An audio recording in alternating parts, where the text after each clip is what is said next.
周3次。重训，我大部分都是拉筋啊、重训之类的。帮助很大，就是身体的核心啊改善很多啊。对，因为身体支撑不了，现在比较能支撑了。对啊，我觉得力气有变多，然后身体变得比较舒服，晚上就比较好入眠这样。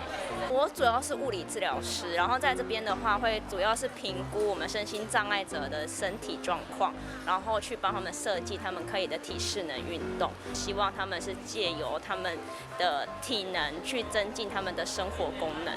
那我们最终的目标还是希望他可以回到社区，所以经过我们这里训练之后，如果运动安全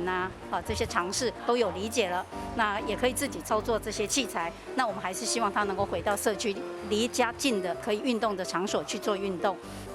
我们美善社会福利基金会，我们觉得很幸福，在这里台南市体适能中心可以给我们有各种不同的障碍的朋友服务，除了给他们一个更健康的身体之外，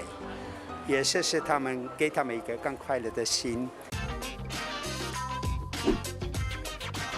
掌握市政3分钟，台南进步向前冲。欢迎收看市政3分钟。大家都知道运动有益身心健康，但是多数的运动中心设备都无法让身心障碍朋友便利使用。因此，台南市政府社会局设置身心障碍体适能中心，这是全国第1座专属身心障碍者使用的健身中心。多年来，帮助许多朋友在这里享受运动的乐趣。现在，我们来听听社会局长怎么说吧。最主要身心障碍者呢，我们希望说能够有第一个有社会参与，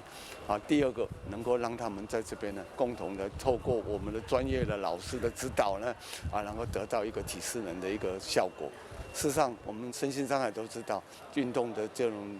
机会很少平常都在家里面，他们最专长可能就是在家里面打电脑。那相对的，你如果有个场地的话，又有专业指导的话，对这个身体不会受到运动伤害的情况之下，达到它的这种健身的效果，这是我们要期待要去推动的部分。那这个也是全国第1座来首创的一个这个身心障碍的体适能的一个运动场所。接下来请收看中嘉新闻。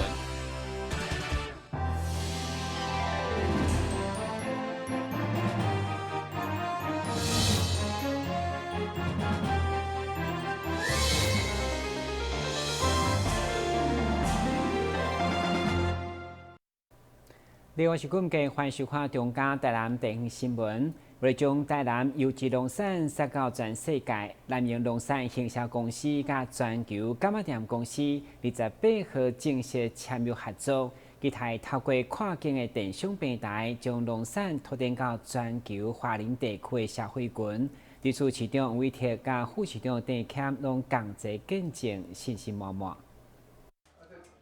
南洋农产行销公司为了将台南优质农产销往全世界，目前在8大电商平台拢有台南农产专区上架。上午伫市长吴伟铁甲副市长郑谦的见证，更进一步甲跨境的电商平台合作，将目标锁定华人地区的消费群，主打官方保证严格审查当季的青果来出口。上午正式签约结名。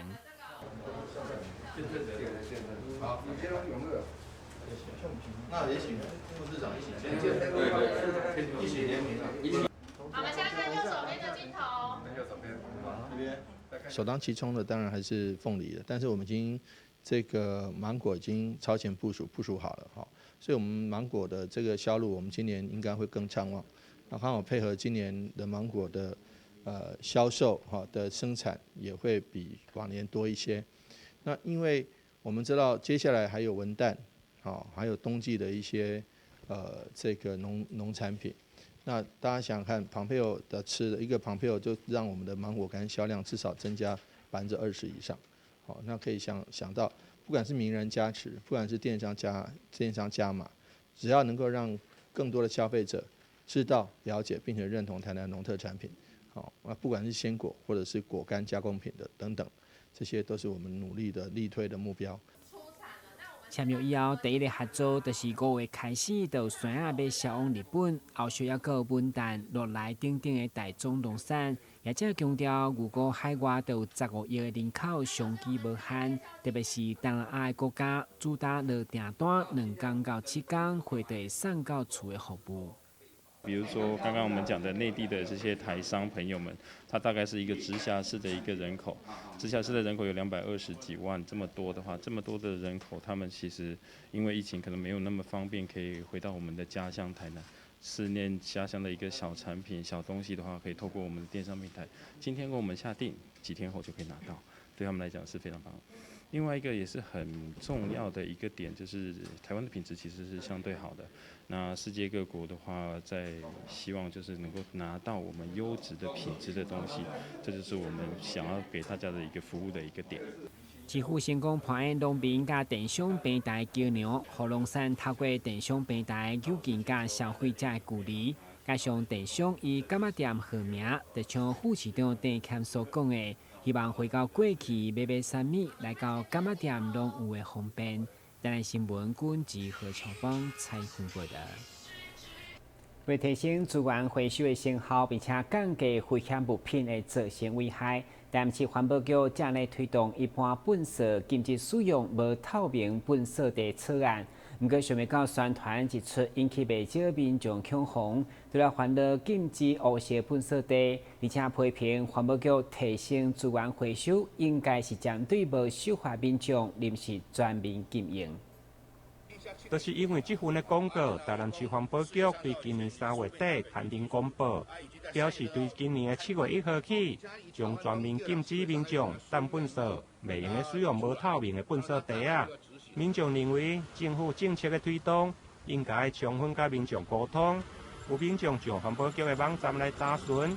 竟然是因为30%的民众无遵守资源回收，竟然爱7成的民众来配合，相当无合理。我认为30%的人不合格，但是你用这个70%的人抢煞来扭落来，这不合乎比例原则。我认为这无啥对，所以我为着这项代志，特别呢，为着这70%的人站出来讲话。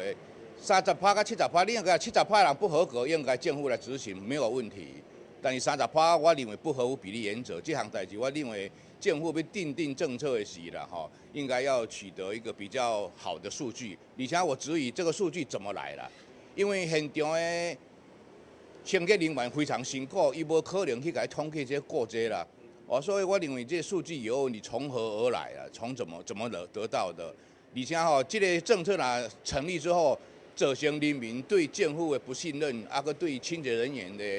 迄个态度会改变。你叫清洁人员怎么去执行这个政策呢？现在普遍上都是黑色垃圾比较多，然后因为是分不分类是个人的那个品性问题，然后如果我们自己都做到好分类的话，其实用黑色垃圾是没有差的。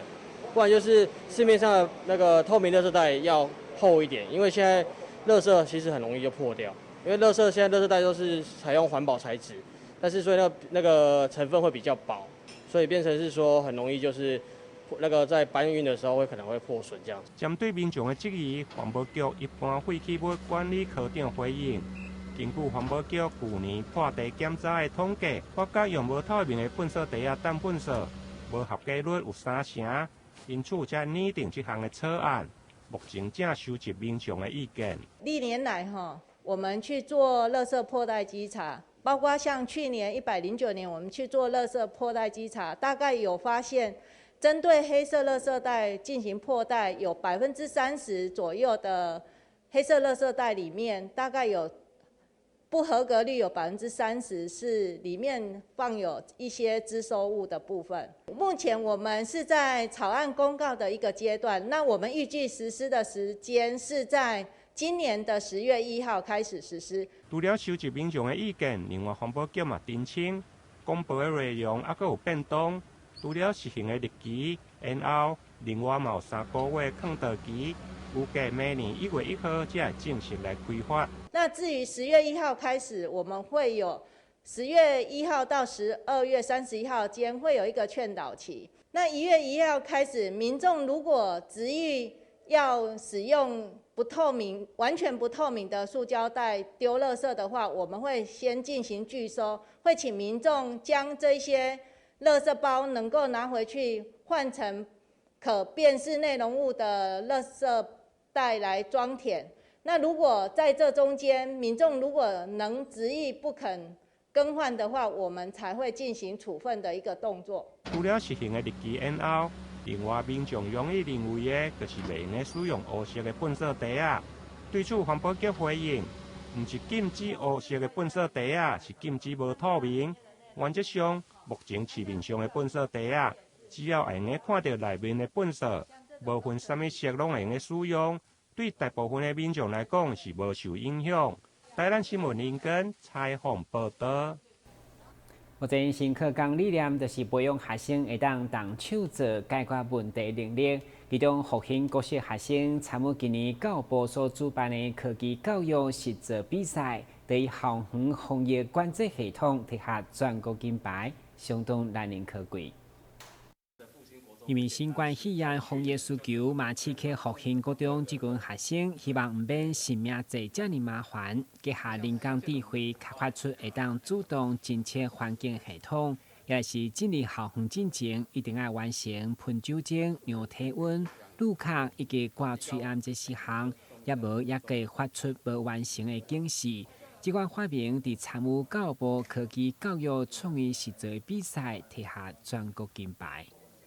我们这套系统其实就是一个门禁系统。首先呢，我们先进行喷酒精，喷完酒精以后，我们利用额头靠近我们的体温感测器去测量你的体温，然后你的体温必须在适当范围内，它才能让你的第一关通过。而我们的第二关则是你的酒精感测，也就是说，它会测量你手上是否有喷酒精，如果你没有喷的话，它仍然不会让你进行通过。第三关就是借由我们的镜头去做到口罩的辨识，所以说在室内一定要戴口罩，它才会让你通过。第4就是我们用刷卡登录达成我们实名制的作用。新冠肺炎的爆发，然后与老师讨论以后，我们决定建立一个网页，可以有效的管理防疫。因为我们家系统成本低廉，然后呢，而且很方便，然后又可以侦测你的体温、酒精，还有你的口罩，就是很适合运用在未来，如果新冠肺炎再次爆发的时候，去进行实名登录。这次能够获奖，其实首先当然要感谢学校的支持，特别是校长哈。他现在校长至少很早以前知道我们在做这件事情，都给我们很充分的支持。第二个就是学生们哦，他们其实各位看到他们现在可以侃侃而谈，他们练习时间已经超过50个小时一次，50个小时以上。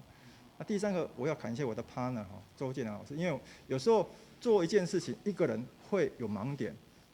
透过彼此的讨论，有时候会激发更多的火花出来。根据了解，2位主任课老师嘛登记到嚟执行科技教育，去年的指导学生以紧急得胜系统夺下金牌，今年以校园防疫管制佮摕全国金牌，相当无简单。去年是以防灾教育逃生的系统得到资讯科技组的金牌，今年特别要用防疫的一个议题。得到我们这个金牌，那是我们台南市应该是有史以来，其他县市也一样，能够蝉联这个作品金牌的一个队伍。那也感谢我们的校长、我们的老师跟我们同学有这样子巧思。那未来我们当然希望能够学以致用，能够充分的应用在我们的防灾跟防疫的教育里面。校方表示，这项校园防疫管制系统目前正伫各班级全面进行实际测试，当然量产也需要严格验证。重点就希望透过实作培养学生解决问题能力。但新闻军及何强芳采访报道。在这民众今年房屋税将伫5月1号开征到5月底为止，而且台南市财政税务局为提供民众更多元的行动支付来方便缴纳，今年新增加悠游卡加橘子支付2种的管道，欢迎市民多加利用，而且也有机会抽回馈金或者是手机啊。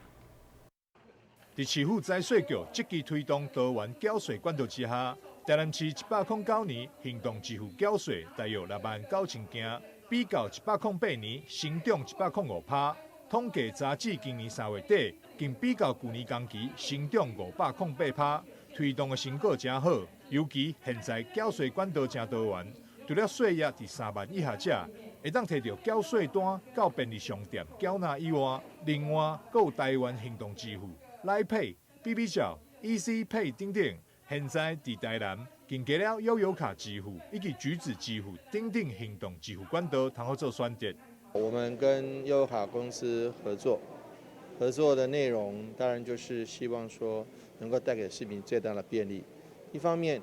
我们可以用悠游付来缴税，好，那这样子基本上都不用亲自再去这个税捐稽征场所来跑一趟。另外一方面又可以有这个抽奖，而且又可以打折。譬如说你缴1000块的税，你可以拿50块的税，50块回来。那这样子的话，等于说你只要缴950块的税就好。那所以说用这样的方式，一方面大家增加缴税的税率的这个缴税的这个便利，还增加我们行政作业的效率，另一方面又可以让民众有这个回馈，我觉得也是创造3赢了哈。那我觉得这部分可以事实上大家都可以有一个比较好的一个方式，因为像现在疫情好像大家也蛮紧张的，大家也觉得说有时候去那边人跟人接触比较不便，那利用这个悠游付或用其他工具、其他的这个支付工具来缴税，我们都很欢迎。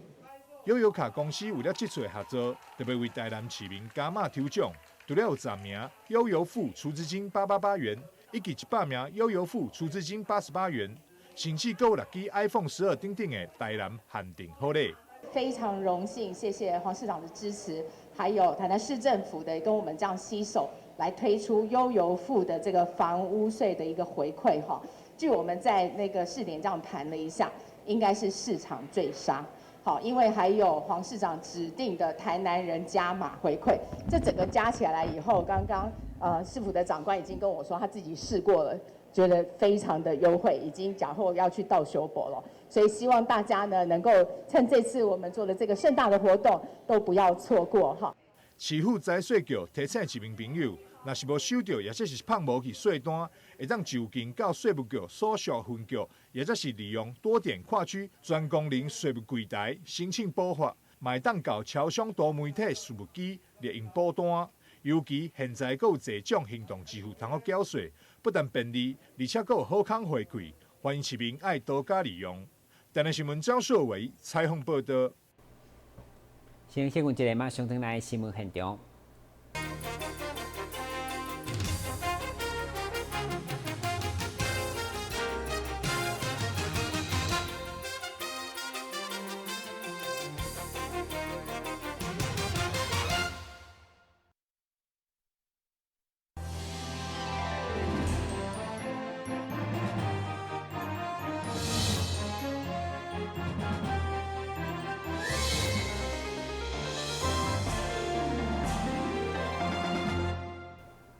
邓林怀现代雕塑展目前正伫台南文化中心展出，现场真侪件铜雕甲石雕作品，雕刻功力使人赞叹。透过报道做回来看卖。今年71岁，出生伫咧宜兰的邓连怀老师，将塑雕塑创作40多档。早期的作品以写实幼工为主，后来伫1985年拜雕塑家杨英峰为师了后，用心揣摩老师杨英峰的理念甲风格，后来改用写意技法，运用简单的线条，开发出作品的力量甲美感，展现出作品的生命力。春天的来临，是一个新的开始也是一个新的气象我这次展出的作品包括气象还有山水的意象还有精神能量的抽象还有具地方特色的候鸟我本身非学院出身在有缘的机缘下，进入杨英峰老师的门下为弟子，经过5年的研究，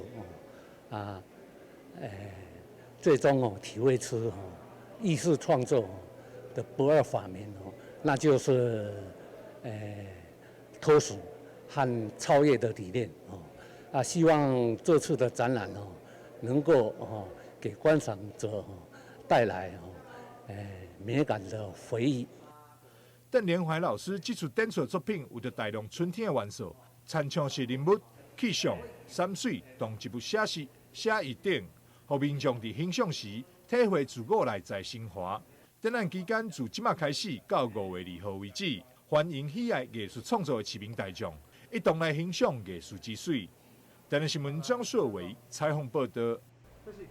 金城国际青商会前后任会长28号上午伫议员刘维英陪同共同观景湖南美的老旧公寓，总共有30台灭火器，希望借此保障市民生命财产安全。议员刘维英表示，因为湖南里长陈进兴的反映，里内这栋旧式的公寓因为消防设备年久失修，需要来更换，因此甲金城国际青商会来合作。共同关整30具的灭火器，希望会用加强里内消防安全。在府南里里面，其实有很多旧式的公寓，那这些旧式的公寓，它在这个消防上，它其实是远远不足的，所以我在跟我的好伙伴聊天的情形，那他们我们共同的讨论，所以我们决定来捐赠我们府南里，来这个消防器。灭火器的部分那原则上就是一栋一支能够期待能保护我们的居民的一个安全。青商会长期以来对台南的事务都长期的有在做关心所以当我们维恩议员有来通知说我们府南里有这个消防器具的需求的时候，我们也表示我们非常愿意来做协助。然后那因为消防安全在我们生活其实对我们来讲是息息相关的，十分重要。那也需要大家共同来维护。那希望我们透过这一次我们来捐赠的那个消防器，能够对我们的府南里对我们府南里的居民有所帮助。伫议员的见证下，由金城国际青商会前后任的会长李义璇加杨俊浩共同来观景，并且由里长陈进兴加社区发展协会理事长代表接收。议员希望会借此抛砖引玉，让民众更加重视消防安全的重要。台南新闻林根采访报道。现在来关心详细天气变化。